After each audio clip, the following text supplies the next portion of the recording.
നമസ്കാരം. ക്ഷേത്രവിശേഷങ്ങളിൽ ഇന്ന് നമ്മൾ ചോറ്റാനിക്കര ദേവീക്ഷേത്രത്തെക്കുറിച്ചാണ് പറയുന്നത്. ചോറ്റാനിക്കര ദേവീക്ഷേത്രം കേരളത്തിലെ ഏറ്റവും പ്രശസ്തവും ശക്തവുമായ ദേവീക്ഷേത്രങ്ങളിൽ ഒന്നാണ്. ഈ ക്ഷേത്രം എറണാകുളം ജില്ലയിലെ തൃപ്പൂണിത്തുറയ്ക്ക് സമീപം പച്ചപ്പാർന്ന കുന്നിൻ പ്രദേശത്താണ് സ്ഥിതി ചെയ്യുന്നത്. നഗരത്തോടടുത്ത് തന്നെയായിട്ടും ക്ഷേത്രപരിസരം ശാന്തവും ഗൗരവവുമുള്ള ഒരു അന്തരീക്ഷമാണ് നൽകുന്നത്. ജഗദീശ്വരിയായ ആദിപരാശക്തിയാണ് ഈ ക്ഷേത്രത്തിലെ മുഖ്യപ്രതിഷ്ഠ. ദേവിയെ മഹാലക്ഷ്മി ഭാവത്തിൽ മഹാവിഷ്ണുവിനോടൊപ്പമാണ് പ്രതിഷ്ഠിച്ചിരിക്കുന്നത്. കൂടാതെ ഭദ്രകാളി സങ്കല്പത്തിൽ മറ്റൊരു ക്ഷേത്രവും ഇവിടെയുണ്ട്. പ്രധാന ക്ഷേത്രത്തിനു താഴെ സ്ഥിതി ചെയ്യുന്നതിനാൽ ഇത് കീഴ്ക്കാവ് എന്നറിയപ്പെടുന്നു. ഭഗവതിക്കും മഹാവിഷ്ണുവിനും ഭദ്രകാളിക്കും തുല്യ പ്രാധാന്യമാണ് ഈ ക്ഷേത്രത്തിൽ. ഈ കാരണത്താൽ ആണ് നമ്മൾ അമ്മേ നാരായണ ദേവി നാരായണ ലക്ഷ്മി നാരായണ ഭദ്രേ നാരായണ എന്ന് ജപിക്കുന്നത്. ഈ ക്ഷേത്രത്തിന്റെ മറ്റൊരു പ്രധാന സവിശേഷത ദേവിയെ ദിവസത്തിലെ വ്യത്യസ്ത സമയങ്ങളിൽ വ്യത്യസ്ത ഭാവങ്ങളിൽ ആരാധിക്കുന്നതാണ്.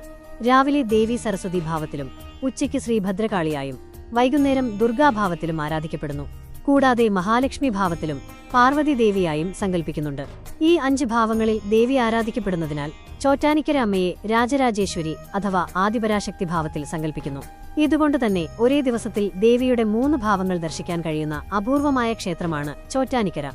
ഭഗവതിയുടെ അംഗരക്ഷകന്റെ സ്ഥാനത്ത് കുടികൊള്ളുന്നത് സാക്ഷാൽ ശ്രീ ധർമ്മശാസ്താവാണ്.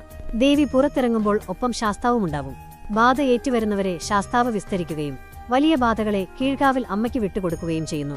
മേൽക്കാവിൽ പവിഴമല്ലിത്തറയുടെ പടിഞ്ഞാറായി മഹാദേവനും അതിനടുത്തായി ഗണപതിയും കുടികൊള്ളുന്നു. മഹാദേവന് അടുത്തായതുകൊണ്ടുതന്നെ ഒക്കത്ത് ഗണപതി എന്ന് വിളിക്കുന്നു. മഹാദേവന് തെക്ക് ഭാഗത്തായി നാഗപ്രതിഷ്ഠയും അപൂർവമായ ജ്യേഷ്ഠദേവി പ്രതിഷ്ഠയുമുണ്ട്. കാലത്ത് 3 മണിക്ക് നിയമവെടിയും ശംഖുവിളിയോടെ 4 മണിക്ക് നട തുറക്കുകയും ചെയ്യുന്നു. തുടർന്ന് നിർമാല്യം, അഭിഷേകം, മലർനിവേദ്യം. മൂലവിഗ്രഹം രുദ്രാക്ഷശിലയായതിനാൽ ജലാഭിഷേകമാണ് നടത്തുന്നത്. മറ്റഭിഷേകങ്ങൾ അർച്ചനാബിംബത്തിലാണ് നടത്തുന്നത്. തുടർന്ന് ഉഷനിവേദ്യം. ദേവി തന്റെ ഭക്തനായ നമ്പൂതിരിയെ രക്ഷിക്കാൻ യക്ഷിയെ വധിച്ച കഥയുമായി ബന്ധപ്പെട്ട് ഉഷപൂജയ്ക്ക് ശേഷം ഒരു അഭിഷേകം കൂടി നടത്തുന്നു. തുടർന്ന് ശീവേലി. രാവിലെയും രാത്രിയും ശീവേലി ആനപ്പുറത്താണ്. 7 മണിക്ക് പന്തീരടി പൂജയും 11 മണിക്ക് ഉച്ചപൂജയും ഉച്ചശീവേലിയും നടക്കുന്നു. 12 മണിയോടെ അടയ്ക്കുന്ന നട വൈകുന്നേരം 4 മണിക്ക് തുറന്ന് ഓരോ ദിവസത്തെ സൂര്യാസ്തമയമനുസരിച്ച് ദീപാരാധന നടത്തുന്നു. 7:30-ക്ക് അത്താഴ പൂജയും 8 മണിക്ക് അത്താഴ ശീവേലിയും കഴിഞ്ഞ് നടയടയ്ക്കുന്നു. ദേവന്മാർ ദേവീപൂജയ്ക്കായി വരുമെന്ന സങ്കല്പത്തിൽ ശീവേലി കഴിഞ്ഞ് വേഗം നടയടക്കണമെന്നാണ്. തുടർന്ന് മേൽശാന്തി വീണ്ടും ശുദ്ധിയായി ഗുരുതി പൂജയ്ക്ക് കീഴ്കാവിലെത്തുന്നു. ഇതാണ് സാധാ ദിവസങ്ങളിലെ പൂജയുടെ ക്രമം. ക്ഷേത്ര ഐതിഹ്യം. ആദിശങ്കരാചാര്യർ ദേവി പ്രീതിക്കായി കുടജാദ്രിയിൽ പോയി തപസ്സിരുന്നു. ഏറെക്കാലത്തെ കഠിനതപസ്സിനൊടുവിൽ അദ്ദേഹത്തിനു മുമ്പിൽ പ്രത്യക്ഷയായ സരസ്വതീ ദേവിയോട് അദ്ദേഹം കേരളത്തിൽ ദേവീക്ഷേത്രം വേണമെന്ന ആഗ്രഹം ഉണർത്തിച്ചു. ഭക്തനിൽ ദേവി പ്രസാദിച്ചു. താൻ ശങ്കരാചാര്യരുടെ കൂടെ വരാമെന്നും എന്നാൽ എന്തൊക്കെ സംഭവിച്ചാലും തിരിഞ്ഞു നോക്കരുതെന്നും തിരിഞ്ഞു നോക്കിയാൽ ആ സ്ഥലത്ത് തന്നെ കുടികൊള്ളുമെന്നും ദേവി പറഞ്ഞു. യാത്രയ്ക്കിടയിൽ ഒരു സ്ഥലത്തെത്തിയപ്പോൾ ദേവിയുടെ കാലൊച്ച കേൾക്കാതാവുകയും നിബന്ധന മറന്നുകൊണ്ട് ശങ്കരാചാര്യർ തിരിഞ്ഞു നോക്കുകയും ദേവി അവിടെ തന്നെ കുടികൊള്ളുകയും ചെയ്തു. ആ സ്ഥലത്താണ് കൊല്ലൂർ മൂകാംബിക ക്ഷേത്രം ഇപ്പോൾ സ്ഥിതി ചെയ്യുന്നത്. ശങ്കരാചാര്യർ വീണ്ടും പ്രാർത്ഥന ആരംഭിച്ചു. ദേവി പ്രത്യക്ഷപ്പെട്ട് ഇനി തനിക്ക് വരാൻ കഴിയില്ലെന്നും എന്നാൽ ശങ്കരാചാര്യർ ആഗ്രഹിക്കുന്ന സ്ഥലത്ത് കുടികൊള്ളാമെന്നും അറിയിച്ചു. ദുഃഖിതനായ ശങ്കരാചാര്യർ തന്റെ നാട്ടിലെ ചോറ്റാനിക്കരയിൽ രാവിലെ നട തുറക്കുമ്പോൾ കുടികൊള്ളണമെന്നും അവിടെ നിർമാല്യവും ഉഷപൂജയും കഴിഞ്ഞേ കൊല്ലൂരിലെത്താൻ പാടുള്ളൂവെന്നും ദേവിയോട് അഭ്യർത്ഥിച്ചു. ദേവി അദ്ദേഹത്തെ അനുഗ്രഹിക്കുകയും ചെയ്തു. ഇതിനാലാണ് ചോറ്റാനിക്കരയിൽ രാവിലെ 4 മണിക്ക് നട തുറന്ന് നിർമാല്യവും ഉഷപൂജയും കഴിഞ്ഞ് കൊല്ലൂർ മൂകാംബിക ക്ഷേത്രത്തിൽ രാവിലെ 5 മണിക്ക് നട തുറക്കുന്നത്. ഇന്നീ ക്ഷേത്രം സ്ഥിതി ചെയ്യുന്ന സ്ഥലം പണ്ട് കൊടുംകാടായിരുന്നു. അവിടെ ആദിവാസികളായ മലയരയന്മാർ താമസിച്ചിരുന്നു. അവർ തങ്ങളുടേതായ രീതിയിൽ ആദിപരാശക്തിയെ ആരാധിച്ചു വന്നു. അവരുടെ കാലശേഷം അവർ പൂജിച്ചിരുന്ന ലക്ഷ്മിനാരായണ ചൈതന്യം ആരുടെയും ശ്രദ്ധയിൽപ്പെടാതെ കാടുപിടിച്ചു കിടന്നു. അടുത്തുള്ള ഗ്രാമങ്ങളിൽ പുതിയ ആളുകൾ താമസമാക്കുകയും ചെയ്തു. അങ്ങനെയിരിക്കെ ഒരു ദിവസം അവിടെ പുല്ല് ചെത്തുവാനായി കുറച്ചു പുലയ സ്ത്രീകൾ വന്നു.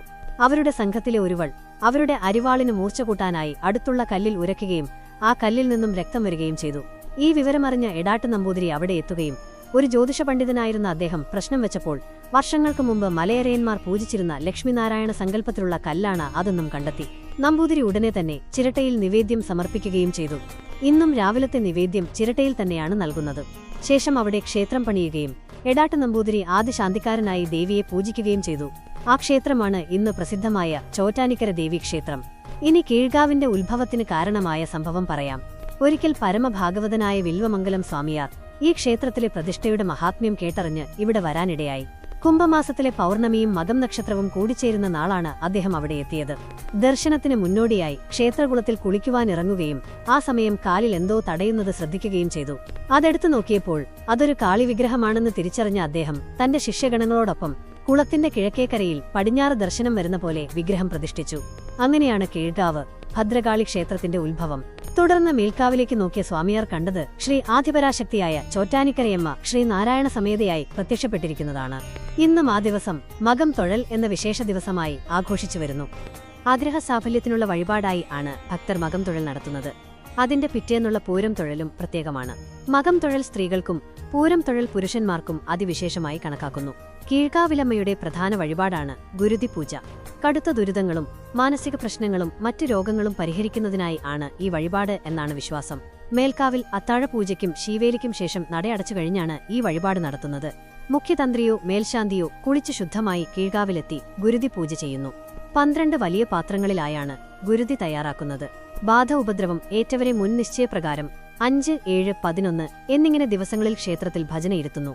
ഈ ദിവസങ്ങളിൽ പുറം ലോകവുമായി ബന്ധമില്ലാതെ അവർ പൂർണ്ണമായി ക്ഷേത്രത്തിന്റെ ദൈവികതയിൽ കഴിയുന്നു.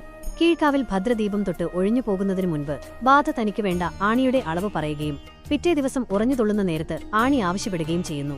കീഴ്ക്കാവിൽ ശ്രീകോവിലിന് വലത്തായി ഉള്ള പാലമരത്തിൽ തലവെച്ചും നാളികേരം വെച്ചും ബാധയടിച്ചു കയറ്റുന്നു. ശാസ്ത്രത്തിനും വൈദ്യരംഗത്തിനുമൊക്കെ ഇന്നും ഉത്തരം നൽകാൻ കഴിയാത്ത സത്യമാണ് ഗുരുതി പൂജ.